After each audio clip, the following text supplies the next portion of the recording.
Good evening, everyone, and welcome to the Daily Volatility Box Report for September 6th, 2019. We are TOSindicators.com, home of the Volatility Box. As you can see, we had absolutely no trades across the board today. The Volatility Box didn't trigger us any entries, and before Powell's statements, we had switched on over to the conservative Volatility Box due to the way the bonds were reacting, which is what we'll spend some time focusing on today. Unfortunately, the post-reaction of Powell's speech was essentially incredibly muted, and we were perfectly okay taking zero entries today and protecting the week's profits. We ended the week up $4,408 and 25 cents, which is awesome in a short week. So we'll go ahead and take that. But in today's video, what we'd like to focus on is something that the bonds could have told us, so a potential trade idea that could have been taken with the ETFs, so the TLT options.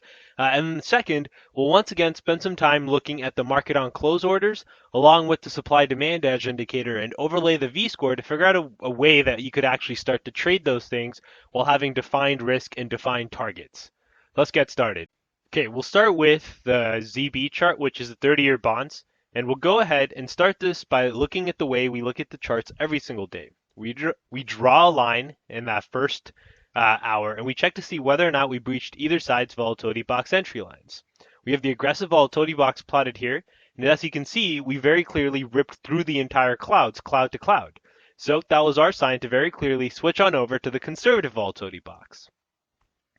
However, something that you should notice is that we breached even the conservative volatility box's entry lines in that first hour. And we've noticed this, we pointed this out in a few videos, where when we do that, that typically ends up giving us some sort of a sign that the bonds are setting up to rally higher for the rest of the day. So one way you could have participated in this is to simply go long the ZB contract in itself. However, having a stop where you've essentially gone long here, all the way outside of the volatility box cloud, so an area that you can at least trust, is a little nutty. And so one other way that you could have played that is with the TLT calls. The TLT at the money calls right at this level, we're going for $1.30.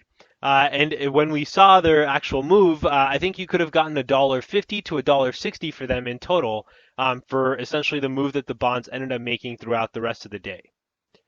As you can see, we did start to drift higher from where we essentially had gotten in.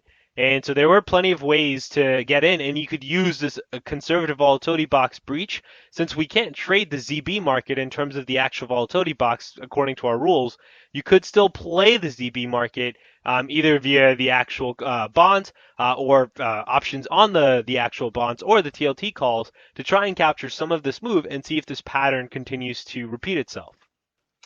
We'll now switch on over to the S&P chart, and we'll make sure we turn extended hours off, and we'll also overlay the supply-demand edge and the VScore indicators. Okay, so here we have a chart of the supply-demand edge indicator. This is just Friday's activity. We're on a 5-minute chart, and we have the VScore plotted down here. So we'll point out some interesting patterns. So a lot of you have asked us, hey, how do we essentially take these supply-demand trades with some sort of a stop, some sort of a target, or at least a trade plan, an idea? Because if these arrows aren't plotting near, say, our entry lines on either side, and this is the conservative volatility box, well, that doesn't give us any sort of idea because you're not going to take a short here with a stop way outside of the volatility box, but your target is, say, 2 points, so you've really risked, let's say, I don't know, upwards of 10 to 12 points to try and make 2 points. No, thank you. So let's try and figure out a better way to do that. And so if we extend this arrow way down, we see that the V-score had actually breached the 2 standard deviation line at this point.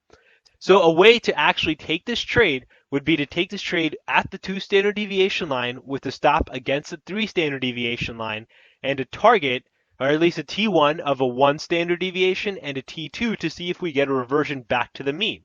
And the way we can actually plan this trade, so now if we zoom back into these charts so we can see the sort of emphasis, and we've also added in a separate study, which is just a V-score, but we've made it so that it plots these actual prices at the real time using chart bubbles. And so we can go back and we can start to see what the price was.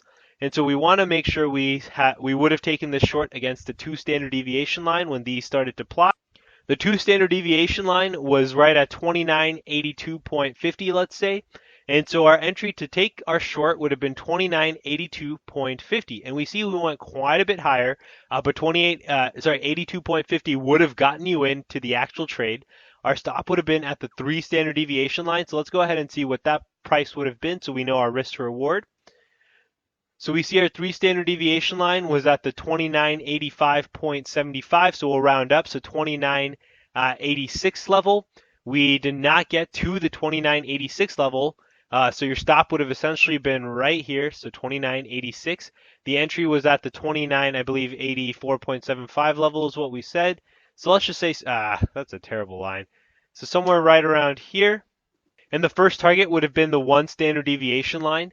And so if we bring this back down to the 1 standard deviation line, and these are all things you could have plotted using the labels, or you can just copy paste this code into the upper end and change the add label code to an add chart bubble code.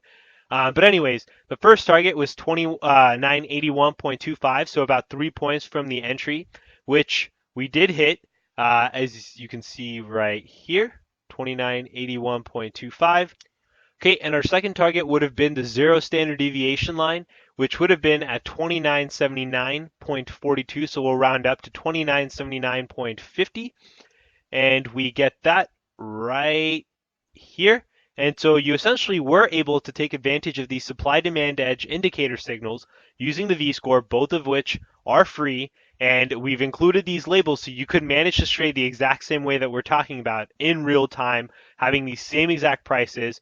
And so your entry would have essentially been very close to the best possible entry here. Your stop was outside 2986. Your first target and your second targets were both hit. And if you wanted to continue to ride this down to see if you'd have a third target, if you're trading 3 lots, you could have gone ahead and done so, moving your stop up to break even, and you would have been stopped out on that third contract had you traded 3 contracts. Let's repeat that same exercise right here. So once we had our supply demand edge indicators plotting, we see we're the closest to the 2nd standard deviation line. So let's go ahead and change this V-score to this 2 standard deviation to see what the label would have been printing at that time. And so the 2nd standard deviation line was at 84.83, 84.92. So we could go ahead and round that up to 85, which is pretty close to the high, actually. I think we went up to 85.50 maybe? 85.75, there you go. So that's a damn good entry. Our stop would have been at the 3 standard deviation line. Change this to 3. We see our stop would have been at the 87.50 level. So we would have given it 2.5 points worth of room. We would have had a target of a 1 standard deviation line. So that 1 standard deviation line comes down to 82.50. So once again, we were risking 2.5 to make 2.5. That second target was hit, 82.50. And then if you had moved your stop to break even, you would have been taken out at break even for your next target. And so we only had our T1 here. We didn't end up hitting the 0 line before getting stopped out on our second contract. Okay, and finally, to conclude today's video, we have a chart of the S&P, and we'll take a look at the MOC data using a 1-minute chart in the final hour of the market close. And once again, use the same V-score approach where we have the labels plotted down here as well as up here. If you use just a trade flash tab, unfortunately, you didn't have very many alerts using Thinkorswim today. And we talked to our TD rep about it. And the main reason for that is because we didn't have a large MOC sell side or buy side imbalance today. It was just 30 million buy side headed into 1251. And then you had another notification at 1258. So not too much that you could do if you use just the trade flash tab.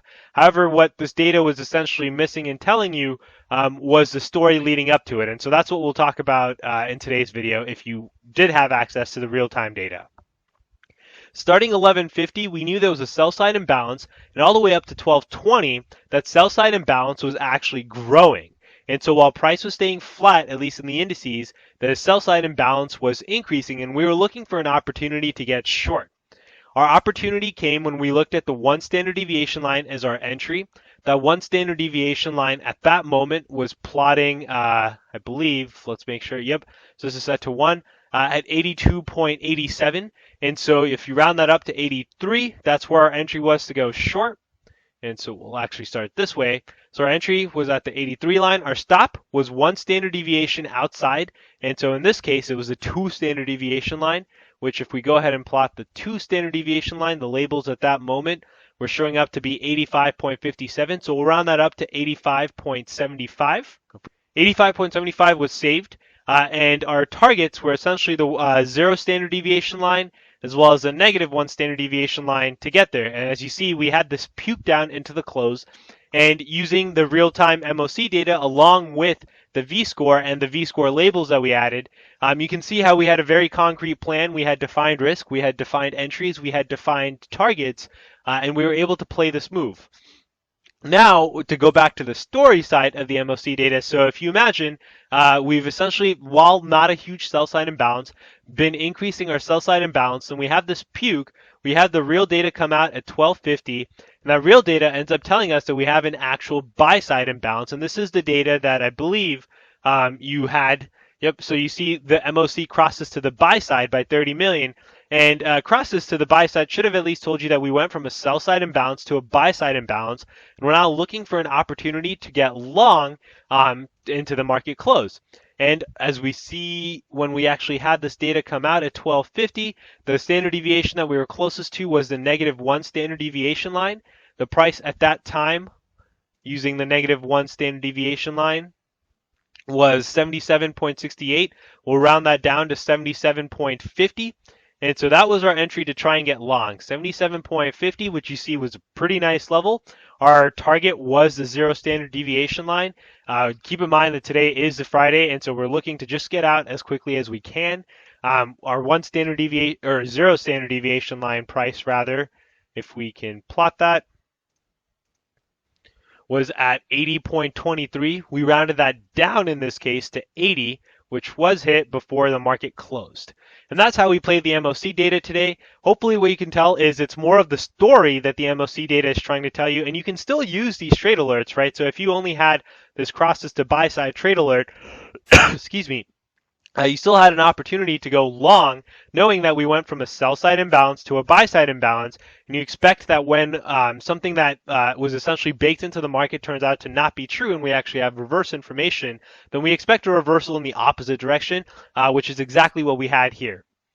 So for today's trading activity, while we didn't have any entries using the volatility box, hopefully we were able to demonstrate how you could use some of our other free indicators as well, and overlay that with the MOC data, even the volatility box to trade the 30-year bonds and get into that using the TLT calls to still find plenty of trade opportunities on an otherwise muted day. Our weekly total for the week of September 1st through September 8th, so this is the shorter week, was $4,408.25. We'll take that in a short week. It's nothing like last week, but a winning week is a winning week, and we prefer those over a losing week. And our big day today was really our first day back into the markets on Tuesday. We hope you have a great weekend. We look forward to another exciting week of trading activity next week. We should hopefully get the chance to make at least one other tutorial this weekend, so stay tuned for that either this weekend or early next week, and we'll send out a link when that's ready for download. Have a great weekend, everyone. Take care.